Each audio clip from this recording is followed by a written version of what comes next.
ምን ሰማዩን ሕዝብ በማኅፀን ሳለ ሕፃን ሆነንም ለክብር የተጠራ እንደን ወጣቶች ያዘለለ ደስታ ምን አይነት ድምፅ ነው ምን አይነት ሰላምታ ምን ሰማ ዮሐንስ በማኅፀን ሳለ ሕፃን ሆነንም ለክብር የተጠራ እንደን ወጣቶች ያዘለለ ደስታ ምን አይነት ድምፅ ነው ምን አይነት ሰላምታ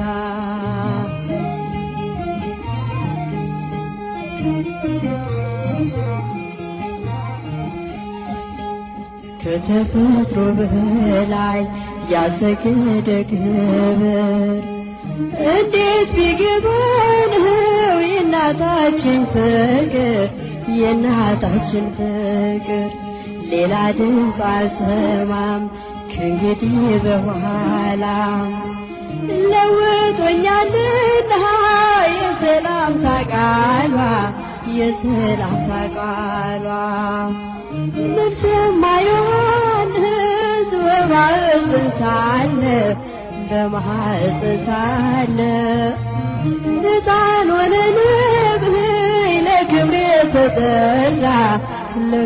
የተጠራ እንደን ወጣቶች ያዘለለ ደስታ ምን አይነት ድምፅ ነው ምን አይነት ሰላምታ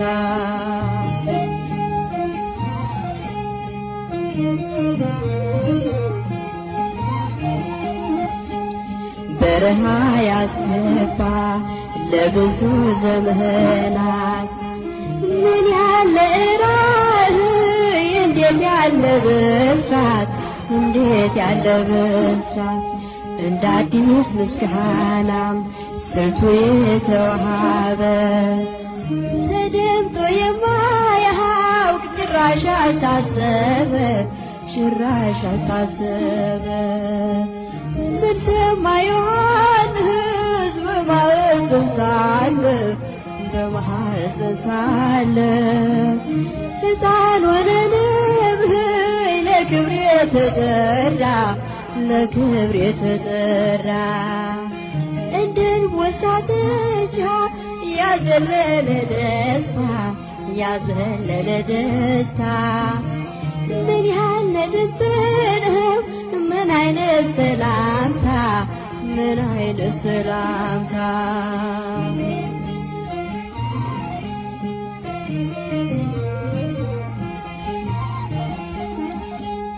ከፊት ከተገኙ ከደቂቀ አዳም ድንግል ስለሆነ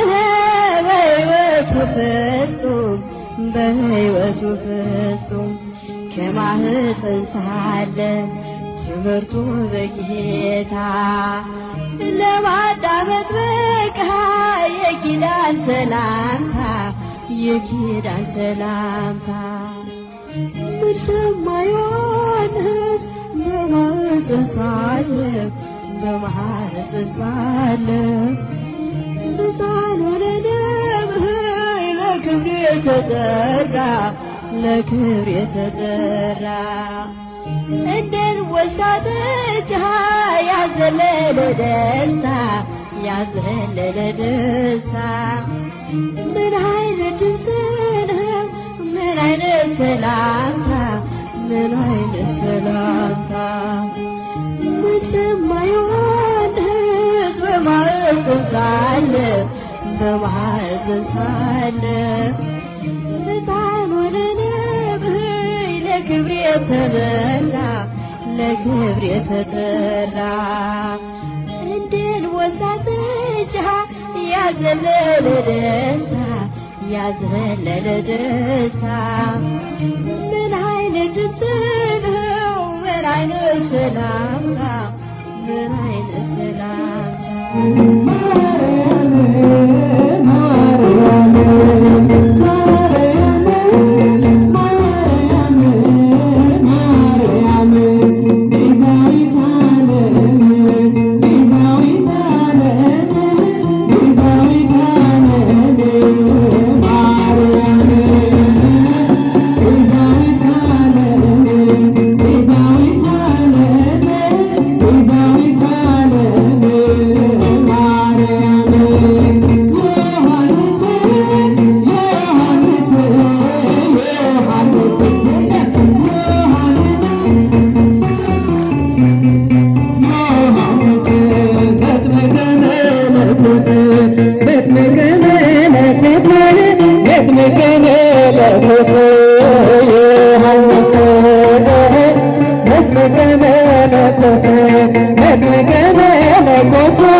ጌታ አለ።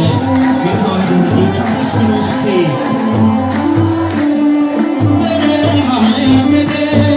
ድንግል ስትናገር ምን እንዳዘለለው የእናቱ ማኅፀን የቀኔ እርሱ ነች። ድንግል የአምላክ እናት ፊቱ ስለቆመች በመሰረት ዘመረ ዘለለ በደስታ ከድንግል ሲወጣ ታላቁ ሰላምታ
ለቅዱሳን ሐዋርያቱ ነው።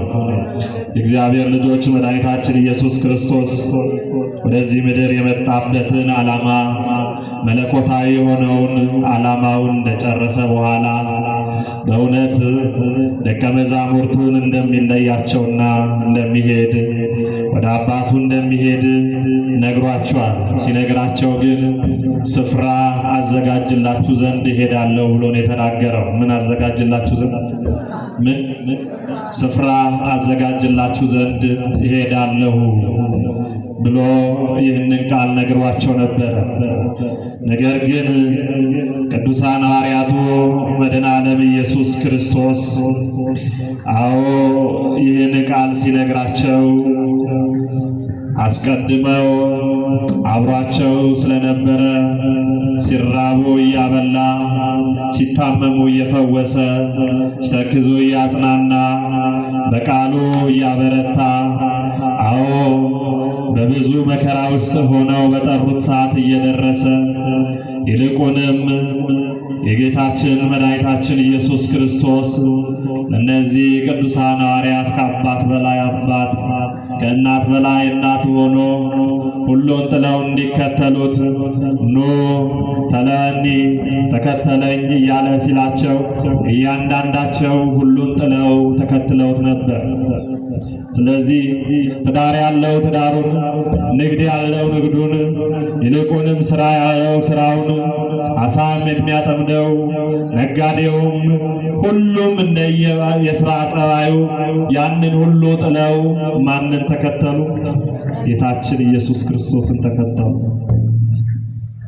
ስለዚህ በእውነት ይህ ጌታ የተከተሉት ይህ ሁሉን የተውለት አምላክ መድኃኒታችን ኢየሱስ ክርስቶስ ይልቁንም ወደ አባቴ ዘንድ እሄዳለሁ ብሎ ሲላቸው በእውነት ደነገጡ።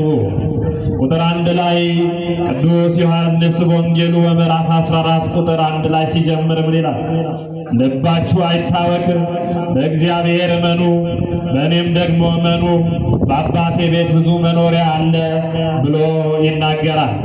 አዎ የእግዚአብሔር ልጆች ደቀ መዛሙርቱ ልባቸው ታውቆ ነበረ።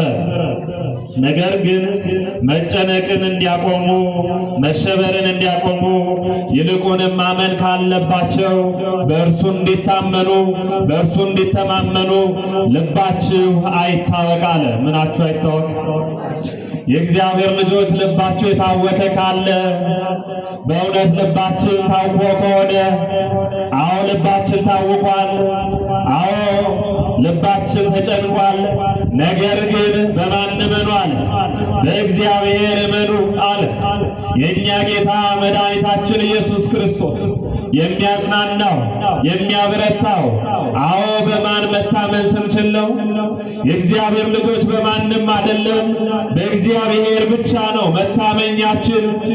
አዎ መመኪያችን እርሱ ስለሆነ የእግዚአብሔር ልጆች ብዙ የሚያስጨንቁ ነገሮች ገጥመውናል። አዎ ብዙ የሚያስጨንቁ የሚያውኩ ነገሮች እየሰማን ነው። ነገር ግን መጽሐፍ እንደሚለው በእግዚአብሔር እመኑ አለ። በማን እመኑ? በእግዚአብሔር እንታመን። ግድ የለም ክርስቲያኖች፣ አሸናፊው እግዚአብሔር ነው። የሚያበረታ እግዚአብሔር ነው። ጋሻ የሚሆን እግዚአብሔር ነው። መጠለያ የሚሆን እግዚአብሔር ነው። ተስፋ ለቆረጡት ተስፋን የሚቀጥል፣ አዎ ብቸኝነት ለተሰማቸው የእኛ ነገር አብቅቷል አሉ። እንደገና ተስፋን የሚቀጥል እርሱ እግዚአብሔር ነው።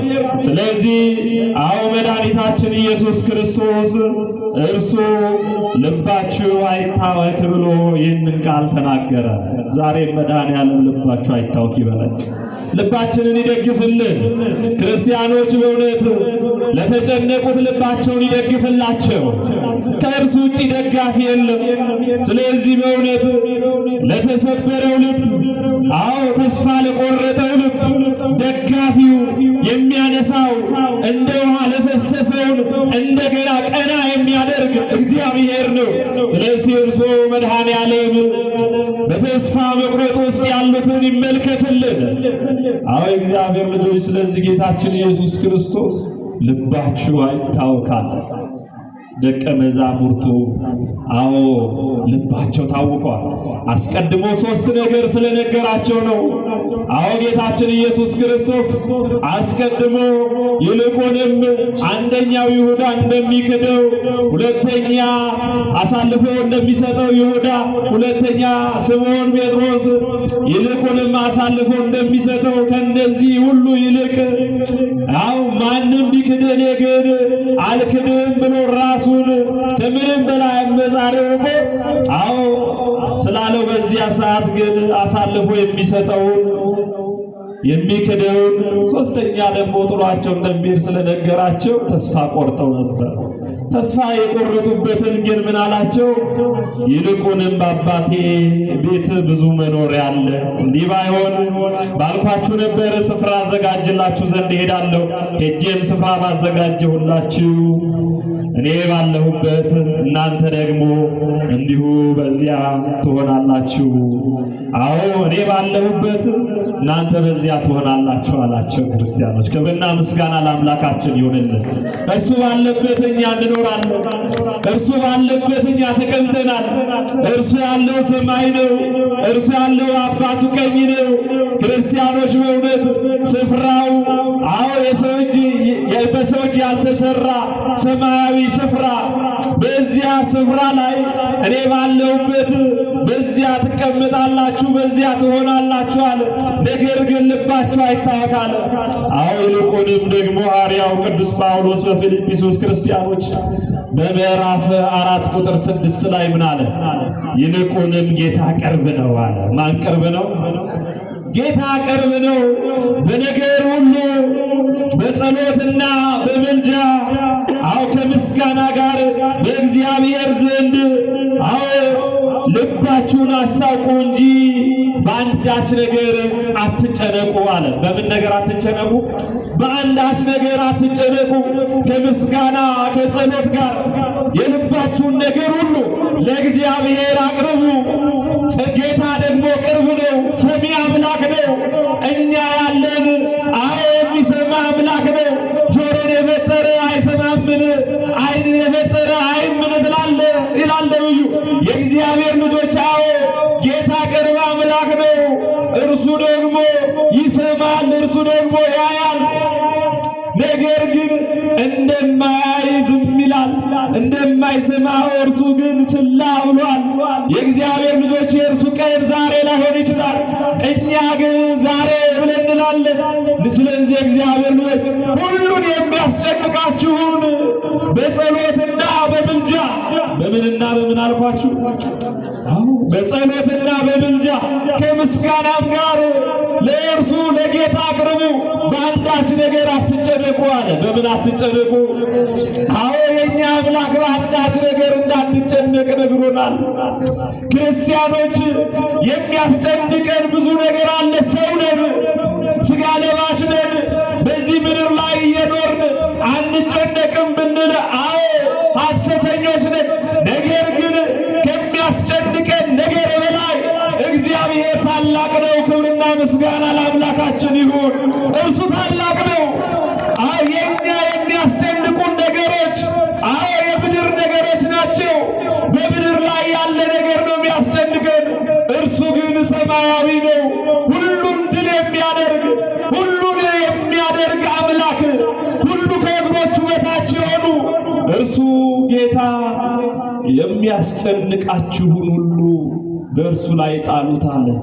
ግን ስንጥለው የእግዚአብሔር ልጆች ከምስጋና ከመልጃ ከጸሎት ጋር ነው አለ። ቅድም በምህላ አው አስቀድሞ በግዚዮታው ቤተ ክርስቲያን ጸሎቷን በአባቶች አማካኝነት ታደርግ ነበር። የእግዚአብሔር ልጆች አዎ ከዚህ ውጪ ለክርስትናችን መሳሪያ የለም። ለክርስትናችን ትልቁ ነገር ለሚያስጨንቀን ለሚያስፈራን ሆድ ሲብሰን እንባችንን የሚያብስልን ደማችንን የሚመለከትልን እርሱ ጌታ ኢየሱስ ክርስቶስ ነው። ስለዚህ የሚያስጨንቀንን ነገር ሁሉ ከምስጋና ከምልጃ ከጸሎት ጋር አዎ ለእርሱ እናቀርባለን። ለማን እናቀርባለን? ማመልከቻችን ለሥላሴ ነው። አዎ ወደ እርሱ ይግባኝ እንላለን። ይግባኝ ሰሚያችን እርሱ ብቻ ነው። አዎ ወደ እርሱ እንጮኻለን፣ መልስ ደግሞ ይሰጠናል። የሚያስጨንቃችሁን ሁሉ በእርሱ ላይ ጣሉት ተብለናል። ዛሬ ጥለነው ነው የምንሄደው። አዎ ወደ እርሱ ዘንድ መጥተን እንባችንን እናፈሳለን። እንባችንን የሚያብስ እርሱ መድኃኔዓለም ኢየሱስ ክርስቶስ ብቻ ነው። ስለዚህ ልባችሁ አይታወክ አለ ጌታ። ክርስቲያኖች በእውነት በአባቴ ዘንድ ብዙ መኖሪያ አለ። የአባቱ መኖሪያ ደግሞ በሰማይ ነው። ስለዚህ በዚያ ደግሞ መኖሪያው ዘለቄታ ነው። ዘላለማዊ የሆነውን ነው የሚያበጅልን። ይሄኛው ጊዜያዊ ነው። የሚያስጨንቀን ደግሞ ጊዜያዊው ነው። ከዘላለሙ ግን የሚያግደን ማንም የለ። ዘላለሙ ጋር እንዳንገባ የሚከለክለን ማንም የለ። አዎ የእግዚአብሔር ልጆች ምናልባት በጊዜያዊው ላይ ሰዎች ሊጣሉ ይችላሉ።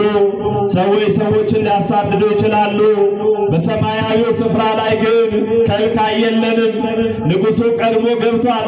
ጌታችን ቀድሞ ገብቷል። መድኃኒታችን ቀድሞ ገብቷል። አምላካችን ቀድሞ ገብቷል።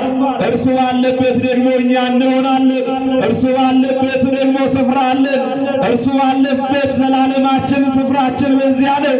ስለዚህ በእውነት ዘላለማችንን የወጠነልን ዘላለማችንን ያዘጋጀልን እርሱ መድኃኔዓለም ነው። ክብርና ምስጋና ለአምላካችን ይሁንልን። ስለዚህ ይህን ሲለን አሁን ወደዚህ ስፍራ ለመግባት እያንዳንዳችን ምን ያስፈልገናል? ክርስቲያኖች ምንድነው መስፈርቱ?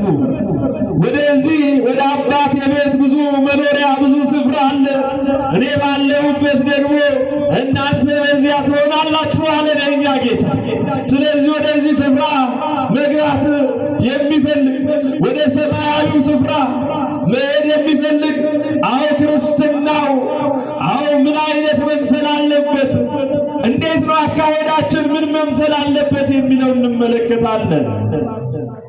ዘወትር ወደዚህ ስፍራ ለመግባት የመጀመሪያው እርሱ እንዳለን እምነት ነው። ምንድነው አልኳችሁ? ምንድነው? እምነት ያስፈልጋል።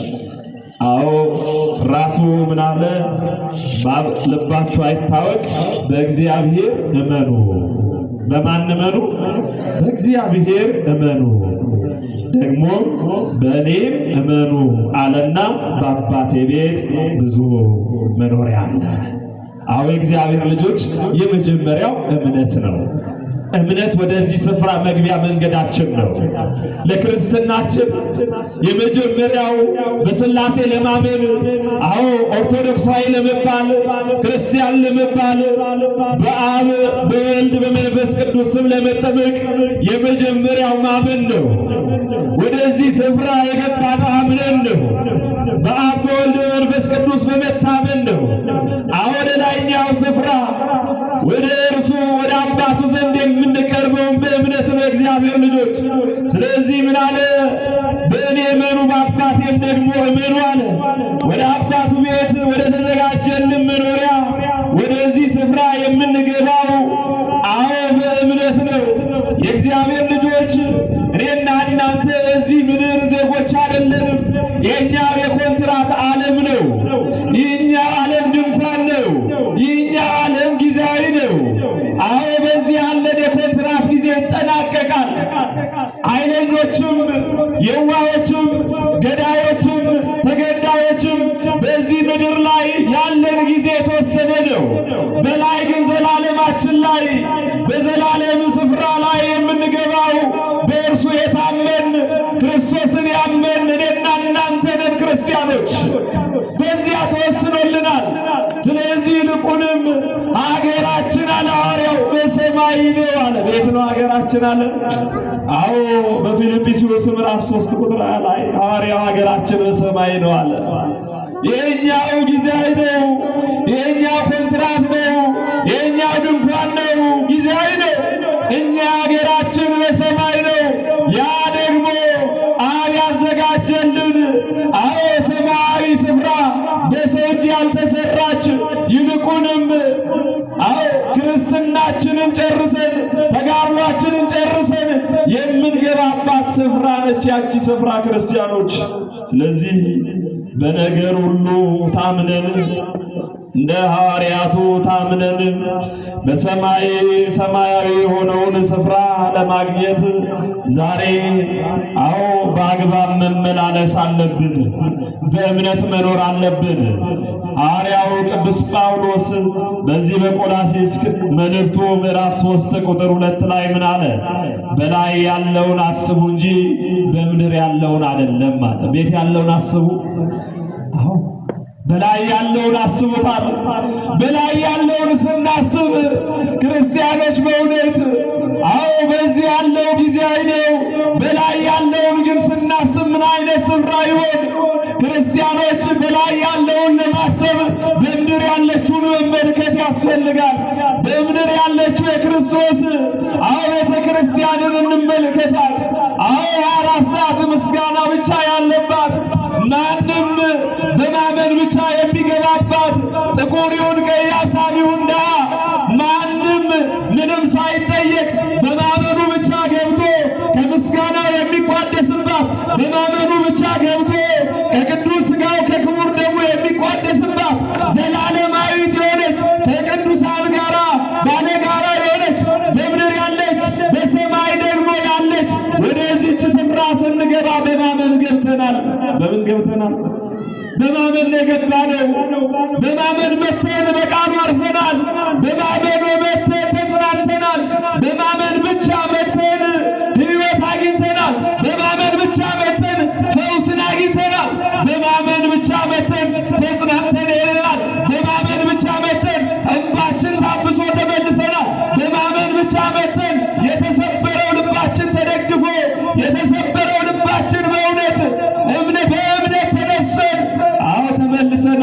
ስለዚህ ወደዚህ መመልከት ነው ሰማያዊውን ለማግኘት ወደ ሰማይ የምንገባው ወደዚህ ስፍራ የምንገባው በእምነት እንደሆነ ሁሉ ወደ ላይኛው ስፍራ በእምነት ጸንተን ስንኖር ነው የምንገባው። የእግዚአብሔር ልጆች በእምነታችን መድኃኔዓለም እስከ መጨረሻ ድረስ ያጽናል። ከእነ ማዕተባችን ጸንተን እንድንቆይ መድኃኔዓለም ያግዘን።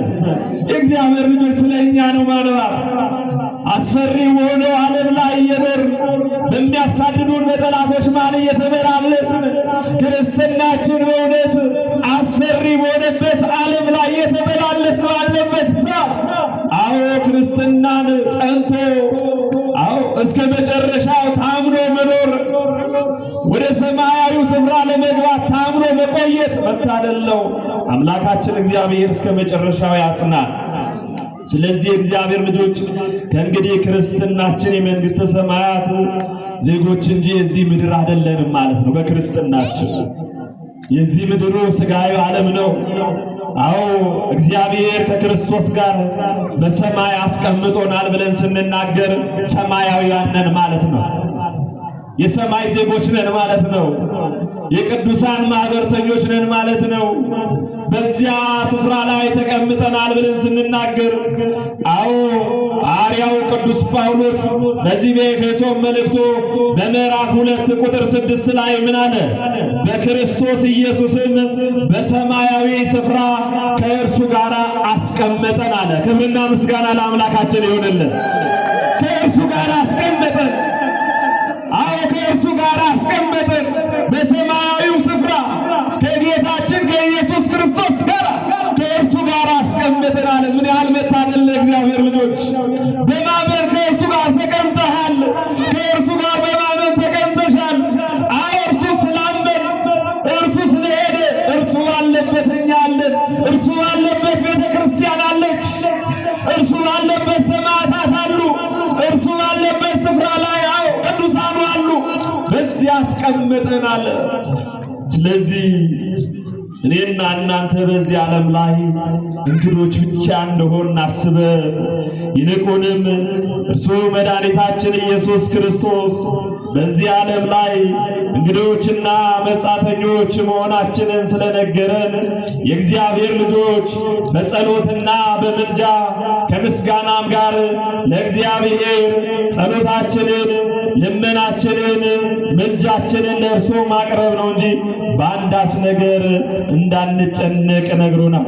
በዚህ ዓለም ላይ እኔና እናንተ የዚህኛው ዓለም ዜጎች ሳንሆን የሰማያዊ መንግስት በእግዚአብሔር መንግስት ላይ የተቀመጥ ዘላለማዊ ቦታ ላይ ስፍራ ያለን ዘላለማዊ ላይ የተወጠን በዘላለም ታስበን ያለን ስለሆን አዎ በእምነት ብቻ ጸንተን መቆየት ያስፈልጋል። በእምነት ጸንተን እንድንቆይ አምላካችን መድኃኒታችን ኢየሱስ ክርስቶስ ያግዘን። ሁለተኛው መናፈቅና ተስፋ ማድረግ ነው። ምንድነው አልኳችሁ? ተስፋ ማድረግ፣ መናፈቅ ወይም ተስፋ ማድረግ፣ ወደዛኛው ስፍራ ለመግባት ተስፋ ማድረግ። ክርስትና በተስፋ መኖር ነው። አዎ በተስፋ ውስጥ ነው ያለነው።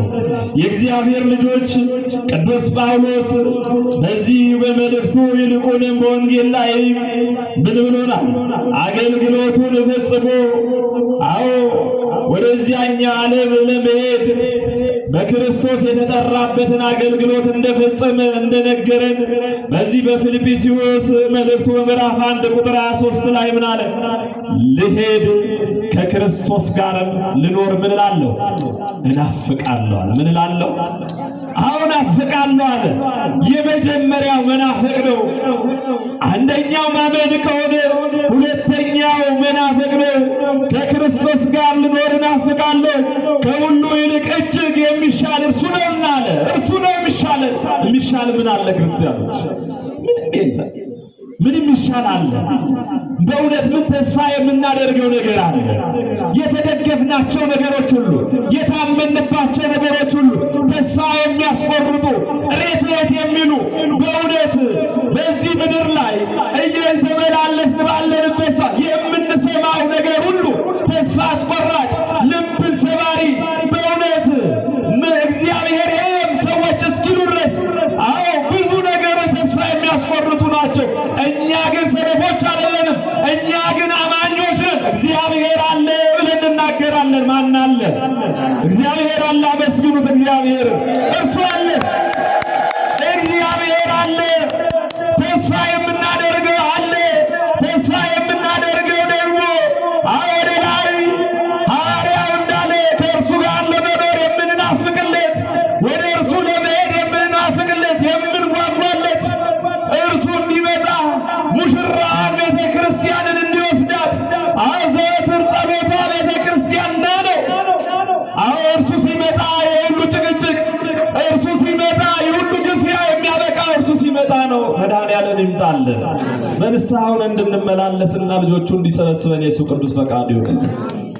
ክርስቲያኖች ተስፋ እናድርግ።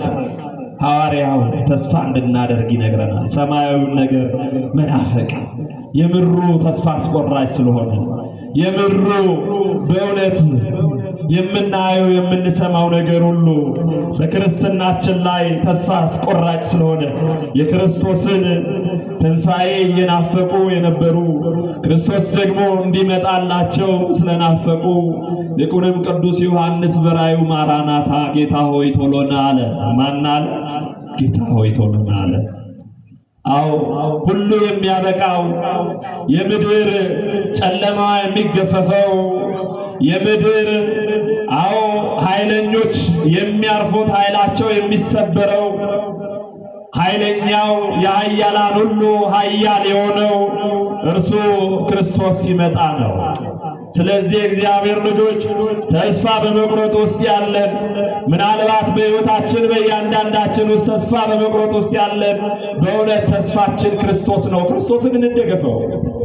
እርሱ መደገፍ፣ እርሱን መተማመን፣ በእርሱ ማመን፣ ተስፋ አድርጎ እርሱን መጠበቅ ከሁሉ የሚሻለው ነው። በክርስትናችን ውስጥ ከዚህ የተሻለ የለም። ከዚህ የተሻለ የለም።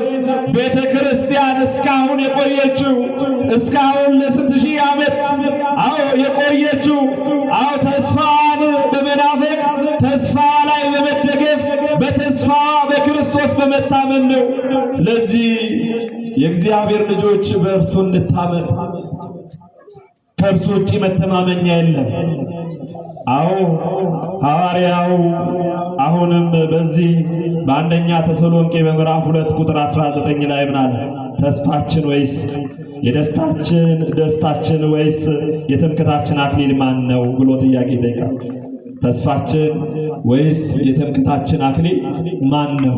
ማን ነው ብሎ ይጠይቃል። የትምክህታችን አክሊል ማን ነው አለና በጌታችን በኢየሱስ ክርስቶስ ፊት በመምጣቱ እናንተ አይደላችሁምን አለ። በጌታ መምጣት ተስፋችን እናንተ ናችሁ። እርሱ ይመጣል፣ ተስፋ የምናደርገው ይመጣል። የእርሱ መምጣት ውስጥ ደግሞ እናንተ ናችሁ ተስፋችን አለ። የምንወሰደው እኛ ነን። እርሱ የሚመጣው እኔና እናንተን ለመውሰድ ነው። ዳግመኛ የሚመጣው ሙሽራይቱን ቤተ ክርስቲያን ለመውሰድ ነው። ዳግመኛ የሚመጣው ሊፈርድልን ነው። ዳግመኛ የሚመጣው የወጉት እያዩት የሚመጣው ለቤተ ክርስቲያን ሊፈርድላት ነው። በእውነት መድኃኔዓለም መጥቶ ይፍረድላት። ፍርድ ከሰማይ ከእርሱ ዘንድ ስለሆነ እውነተኛው ፍርድ ያለው በሰው እጅ አይደለም፣ በክርስቶስ ዘንድ ስለሆነ ስለዚህ መድኃኔዓለም በእውነት የእውነት አምላክ የእውነት ጌታ ተስፋ ለቆረጡት ደማቸው ለፈሰሰ ለተሰደዱት መከራው ስላሉት ሁሉ መድኃኔዓለም መጥቶ ይፍረድላቸው፣ መጥቶ ይፍረድልን። እርሱ ነው። ስለዚህ በክርስትና ውስጥ ተስፋ መቁረጥ አያስፈልግም። ተስፋችንን ግን መናፈቅ ያስፈልጋል። እንደ ሐዋርያው ልኖር ከክርስቶስ ጋር ልሄድ እናፍቃለሁ። መናፈቅ እርሱ ነው። ሀገራችንን መናፈቅ ተስፋ መቁረጥ የለም በክርስትና እግዚአብሔር ልጆች። ስለዚህ ተስፋችንን ከእምነት ከፍቅር ጋር ይዘን በቅድስና እየተመላለስን በቅድስና እየኖርን ከምስጋና ጋር ክርስቶስን መናፈቅ ያስፈልጋል። ይልቁንም ሐዋርያው ምን አለ? በዚህ በማቴዎስ ወንጌል ምዕራፍ 7 ቁጥር 1 ላይ በሰማያት ያለውን የአባቴን ፈቃድ የሚያደርግ እንጂ ጌታ ሆይ ጌታ ሆይ የሚለኝ ሁሉ መንግሥተ ሰማያት የሚገባ አይደለም አለ። ራሱ መድኃኒታችን ኢየሱስ ክርስቶስ ይህንን ቃል ተናግሯል። ሐዋርያው ዘግቦልናል። ጌታ ሆይ ጌታ ሆይ በማለት ሳይሆን በሰማያት ያለው የአባቱን ፈቃድ መፈጸም ነው። ወደ ሰማይ ስፍራ ለመግባት በናፍቆት ውስጥ ሆነን ጌታችን መድኃኒታችን ኢየሱስ ክርስቶስ አማኞቹን ለመውሰድ ሲመጣ፣ አዎ በክርስትናችን ጸንተን፣ አዎ በእምነትና በተስፋ ውስጥ ሆነን፣ አዎ ጌታችን ኢየሱስ ክርስቶስን አምነን ታምነን መገኘት ያስፈልጋል። በመከራ ሰዓት ነው መታመን ክርስቲያኖች። በሰይፉ ሰዓት ነው መታመን። በእሳቱ ሰዓት ነው መታመን። በሌላው ሰዓትማ ክርስትና አዎ ማመን ቀላል ነው። ክርስቶስን እስከ ሞቱ ድረስ እኮ ታምነዋል። ነገር ግን ትንሣኤውን ነው ማመን ያቃታቸው። በውድቀቱ ሰዓትማ ብዙ ሰው ይታመናል። ውድቀታችንን ብዙ ሰው ይመኛል። ትንሣኤያችንን ግን ማመን ያቅተዋል ሰው። የእግዚአብሔር ልጆች ቀና ብለን የምንሄደው ትንሣኤያችን ክርስቶስን በመመልከት ነው። ቀና ብለን ስንሄድማ ሰዎች እንዴት ይላሉ? ውድቀታችንን ግን ያምናሉ። መውደቅህን ይታመኑበታል። ቀና ብለን ሄድን ትንሣኤን ግን ሰዎች አዩ። ነገር ግን ተስፋ የምናደርገው ኢየሱስ ክርስቶስ እርሱ መድኃኒታችን በመጣ ሰዓት ቀና ያደርገናል። ሱማ መድኃኔዓለም ቀና ያደርገን የእግዚአብሔር ልጆች። ስለዚህ በእውነት ተስፋ አድርገን ልንመላለስ ያስፈልጋል። በእምነት ውስጥ ሆነን ክርስቶስን እየናፈቅን ናልን እያል ጌታ ሆይ ቶሎና ብለን በንስሐ እየተመላለስን በእውነት የእግዚአብሔር ልጆች በፍቅር እየተመላለስን በክርስትናችን ውስጥ ያለ ተስፋ መቁረጥ ጸንተን ክርስቶስን ልናፍቀው ያስፈልጋል። እርሱ መድኃኔዓለም ኢየሱስ ክርስቶስ በእምነታችን ጸንተን በተስፋ እርሱን እየጠበቅን እንድንኖር እርሱ መድኃኔዓለም ያግዘን። ሶስተኛው አካሄዳችንን ማሳመር ነው። ምናችንን ማሳመር? አካሄድን ማሳመር ነው። የእግዚአብሔር ልጆች አካሄድ አረማመድ አይደለም። ክርስትና ኗኗር ነው። በክርስትናችን ውስጥ ክርስቶስን መምሰል አለብን። ክርስትናችን ክርስቶስን መሽተት አለበት። ሰው እንዴት በዚህ ሰዓት በመከራ ውስጥ ቤተ ክርስቲያን በዚህ ሰዓት እኔና እናንተ የክርስቶስ መዓዛ ሽታ መሆን አለብን። ሐዋርያው እንዳለ እርሱን ልንሸት ያስፈልጋል። ሰማዕታት እኮ እርሱን የሸተቱት እርሱን ሸተቱ። የእግዚአብሔር ልጆችን እና እናንተም የመዓዛ ሽታዎች ልንሆን ያስፈልጋል። ለክርስቶስ በክርስትናችን አካሄዳችን ማሳመር ያስፈልጋል። ይልቁንም ክቡር ዳዊት እንዳለው በዚህ በመዝሙር 119 ቁጥር 133 ላይ አካሄድን እንደ ቃል አቅናል። እንደምን አቅና? እንደ ቃልህ አቅናል። እንደ ቃሉ አካሄዳችንን ያቅናልን። እንደ ቃሉ እንድንራመድ ያግዘን። እንደ ቃሉ እንድንኖር ያግዘን። እንደ ቃሉ በእምነት እንድንቆይ ያግዘን። እንደ ቃሉ በተስፋ እንድንኖር ያግዘን። አካሄድን እንደ ቃልህ አቅና፣ ኃጢአትም ሁሉ አይግዛኛል። ምን አይግዛኝ? ኃጢአትም ሁሉ አይግዛኛል። የእግዚአብሔር ልጆች ኃጢአት እንዳይገዛ ለኃጢአት ባሪያዎች እንዳንሆን በዚህ ምድር በዚህ ዓለም ላይ ላለው ነገር ተገዦች እንዳንሆን በቃሉ ቆመን ቀና ብለን እንድንሄድ አካሄዳችንን እንደ ቃሉ ያቀናል። አካሄዳችንን እንደ ቤተ ክርስቲያን ቀኖና ያድርግልን። እንደ ፈቃዳችን አያድርገው። እንደ ፈቃዳችንማ እንዴት ክርስትና እንደ ፈቃድ መኖር አይደለም። እንደ እርሱ እንደ ቃሉ ነው ክርስትና። እንደ ቃሉ እንድንኖር ነው። ስለዚህ ሶስተኛው አካሄድን ማሳመር ነው። በክርስትና ሕይወት አካሄዳችን እንደ ራሳችን ፍላጎት ሳይሆን እንደ እግዚአብሔር ቃል ማድረግ አለብን። ስለዚህ ነው ሐዋርያው ቅዱስ ጳውሎስ በዚህ በሁለተኛ ቆሮንቶስ መልእክቱ በምዕራፍ 6 ቁጥር 14 ላይ ከማያምኑ ጋራ በማይመች አካሄድ አትጠመዱአል። በማይመች አካሄድ የማይመች የሆነውን ነገር አስወግዱት። የማይመቸው ነገርን ጣሉት። ይልቁንም አካሄዳችን ከማያምኑት ጋር በማይመች አካሄድ እንዳይሆን አድርጉት አለ። ጽድቅ ከአመፅ ጋር፣ ጨለማም ከብርሃን ጋር ምን ተካፋይነት አለው? ስለዚህ አካሄዳችን ከጨለማው የተለየ መሆን አለበት። እኛ የብርሃን ልጆች ነን። እኛ በብርሃን መመላለስ አለብን። እኛ የብርሃን አምላክ ጨለማውን ገፎ በእውነት የሚመለከተን እርሱን ነው የምናመልከው። ስለዚህ አካሄዳችንን ማሳመር አለብን ክርስቲያኖች። በጸሎትና በምልጃ ትጉ ነው ያለው ቅድም ሐዋርያው አይደል? እግዚአብሔር ልጆች ጠላት በበዛበት ዘመን ይላሉ ብፁዕ አቡነ ሰላማ በረከታቸው ይደርብን። ጠላት በበዛበት ዘመን ማንቀላፋት ለመታደር ነው ይላሉ። ጠላት ዲያብሎስ ነው። የኛ ጠላት ማን ነው? ጠላት ዲያብሎስ። ስለዚህ በዚህ ሰዓት ቀና ብለን ወደ ክርስቶስ መጮህ፣ ወደ ክርስቶስ እንዲህ ባለ ሁኔታ ውስጥ ሆነን መለመን መማፀን ያስፈልጋል። በዚህ ዘመን መጨፈር፣ በዚህ ዘመን መተኛት፣ በዚህ ዘመን ማንቀላፋት የማይገባን እግዚአብሔር ልጅ።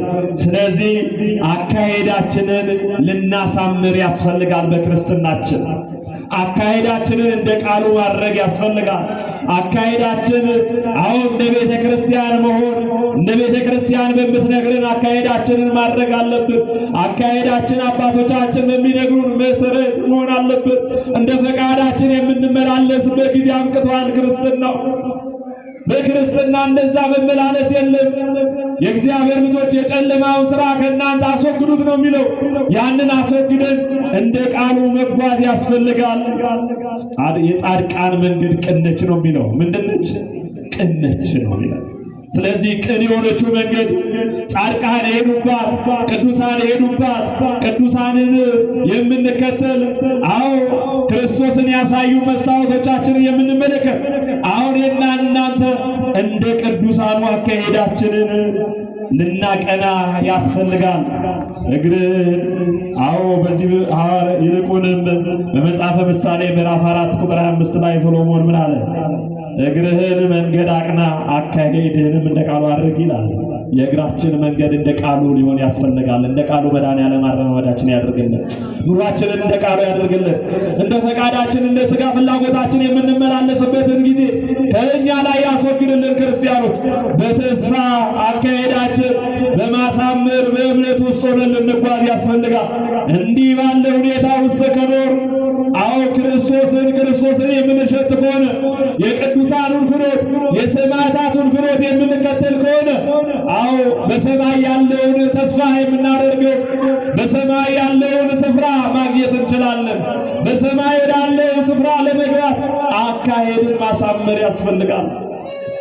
በሰማይ ወዳለው ስፍራ ለመግባት ቃላችንን፣ ንግግራችንን፣ ሕይወታችንን እንደ ቃሉ ማድረግ ያስፈልጋል። ያ ፈያታዊ ዜማ በመስቀል ላይ የተናገረው አንዲት ቃል እኮ ነው። በመንግስት በመጣ ጊዜ አስበኝ ነው ያለ ክርስቶስ። አቤቱ በመንግስት በመጣ ጊዜ አስበኝ። እግዚአብሔር ልጆች በመንግስቱ ዳግመኛ ሲመጣ እንዲያስበን አካሄዳችንን በንስሐ ማሳመር አለብን። በፍቅር አራተኛው አካሄዳችን በፍቅር መሆን ነው። የመጨረሻው ነው። በምን መሆን? በፍቅር። ራሱ መድኃኒታችን ኢየሱስ ክርስቶስ በዚህ በዮሐንስ ወንጌል በምዕራፍ 14 ላይ የመጨረሻ ደቀ መዛሙርቱን ሲነግራቸው ይልቁንም ወደ አባቱ እንደሚሄድ ይልቁንም ደግሞ በዚያ ስፍራ እንደሚያዘጋጅላቸው ከነገራቸው በኋላ አጽናኝ የሆነውን መንፈስ ቅዱስን እልክላችኋለሁ አላቸው። ማንን እልክላችኋለሁ? መንፈስ ቅዱስን ሰሞኑን ስንማረው እንደከረምነው መንፈስ ቅዱስን እልክላችኋለሁ አለ። ነገር ግን መስፈርት አስቀምጦላችኋል። የመጀመሪያው ብትወዱኝ ትእዛዜን ጠብቁ ነው ያላቸው። ምንን ጠብቁ? ብትወዱኝ በሉ እስኪ። ትእዛዜን ጠብቁ። አያችሁ፣ ብትወዱኝ ትእዛዜን ጠብቁ አለና እኔም አብን እለምነዋለሁ ለዘላለም ከእናንተ ጋር እንዲኖር ሌላ አጽናኝ ይሰጣችኋል አለ። ሌላ ምን ይሰጣችኋል? አሁን አጽናኙ መጥቷል። አሁን የሚያጸናው የሚያጽናናው ስላገኘን ነው። ብዙ መከራ ውስጥ ሆነን ተጽናንተን እንዘምራለን። በብዙ ፈተና ውስጥ ሆነን ተጽናንተን እልል እንላለን። በብዙ መከራ ውስጥ በብዙ ጭንቀት ውስጥ ሆነን የሚያጽናናው መንፈስ ቅዱስ በሕይወታችን ውስጥ ስለገባ የሚያጽናናው የሚያበረታው መንፈስ ቅዱስ በውስጣችን ስላለ በቤተ ክርስቲያን ስላለ ተጽናንተን ዛሬ ብለን እናመሰግነዋለን። ክብርና ምስጋና ለአምላካችን ይሆንልን። ብትወዱኝ ትእዛዜን ጠብቁ አለ። ትእዛዙ ምንድን ነው? ትእዛዙ ምንድን ነው? ቁጥር ምዕራፍ 15 ቁጥር 12 ላይ ትእዛዙን አስቀምጧል። እኔ እንደወደድኳችሁ እርስ በርሳችሁ ትዋደዱ ዘንድ ትእዛዜ ይህች ነች አለ። መጨረሻ ምን ይህች ነች? እኔ እንደወደድኳችሁ እርስ በርሳችሁ ትዋደዱ ዘንድ ትእዛዜ ይህች ናት። ብትወዱ ትእዛዜን ጠብቁ ብሎ መንፈስ ቅዱስ እንድታገኙ ብትወዱኝ ትእዛዜን ጠብቁ ብሎ ነበር። ትእዛዙ ምንድነው ካለ እግዚአብሔር ልጆች እኔ እንደወደድኳችሁ እርስ በርሳችሁ ትዋደዱ ዘንድ ትእዛዜ ይህች ነች አለ። ተፋቀሩ ነው። በፍቅር እንሁን ክርስቲያኖች፣ ግድ የለንም። እኛ በፍቅር ኮን ሌላውን ማሸነፍ እንችላለን። በእኛ ውስጥ መለያየት ኖሮ፣ በእኛ ውስጥ መከፋፈል ኖሮ፣ እኛ እርስ በርሳችን ፍቅር ከሌለ እንዴት ጸሎታችን ሊሰማ፣ እንዴት መላችን ይሰማል? ስለዚህ መልስ የምናገኘው በአንድነት ሆነን ስንቆም ነው። ልብ ለልብ ስንሰማማ ነው። አዎ መከራው ጭንቁ የወንድሜ መከራ የኔ መከራ ነው፣ የእህቴ ጭንቀት የኔ ነው ብለን ሲሰማን ነው። አዎ ዓይን ሲያለቅስ እኮ እጅ ያብሳል። እኛ ደግሞ ብልቶች ነን ክርስቲያኖች፣ ብልቶች ነን። ስለዚህ በፍቅር በአንድነት መቆም ስንችል፣ በሃይማኖት መጽናት ስንችል፣ በፍቅር ውስጥ ሆነን ክርስቶስን መናፈቅ ስንችል፣ በላይኛው ስፍራ ወደዛ ክርስቶስ ወዳዘጋጀልን ስፍራ መግባት እንችላለን።